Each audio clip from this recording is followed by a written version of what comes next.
Mo kí gbogbo wa ní orúkọ Ọlọ́run Olódùmarè.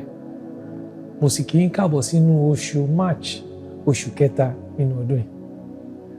Mo mú ìròyìn ayọ̀ wá fún yín láti inú ọ̀rọ̀ Ọlọ́run tí a rí nínú ìwé Mark orí 4. Ó kà báyìí: ìjì ńlá sì dìde, ìgbín sì ń bú sínú òkun tó bẹ́ẹ̀ tí ọkọ̀ fi bẹ̀rẹ̀ sí í kún. Òun pàpà sì wà ní ìdí ọkọ̀, Jésù Kristi nìyẹn. Ó ń sùn lórí ìrọ̀rí. Wọ́n sì jí, wọ́n sì wí fún un pé, Olùkọ́ni, ìwọ kò bìkítà bí àwa ṣègbé. Ó sì jí, ó bá afẹ́fẹ́ náà wí, ó sì wí fún òkun pé, dákẹ́ jẹ́. Afẹ́fẹ́ náà sì dá, ìpàkọ́rọ́rọ́ ńlá sì dé.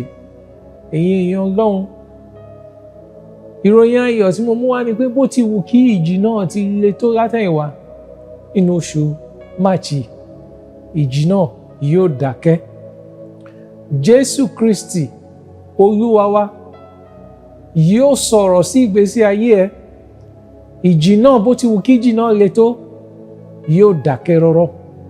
Mo ní ní oṣù March, ìjìkíjì tó bá wà nígbésí ayé ẹ yóò dákẹ́ rọ́rọ́. Bí Jésù Kristi ṣe sọ̀rọ̀ sí ìjì tó ń dá àwọn àtàwọn ọmọ ẹ̀yìn ẹ̀ láàmú, tó lè jẹ́ pé lẹ́ẹ̀kan náà ni ìjì náà dákẹ́. Bó ti wù kí ìjì náà ti pẹ́ tó nígbésí ayé ẹ, lẹ́ẹ̀kan náà tí Jésù bá sọ̀rọ̀ sí, ìjì náà yóò dákẹ́. Máa retí Jésù Kristi nígbésí ayé ẹ nínú oṣù yìí láti ṣohun ńlá fún ọ. Ìgbà ọ̀tun á tún dé sí ìgbésí ayé ẹ. Wàá rẹ́rìn nínú oṣù yìí, yóò dára fún ọ ní orúkọ Jésù Kristi. Àmín.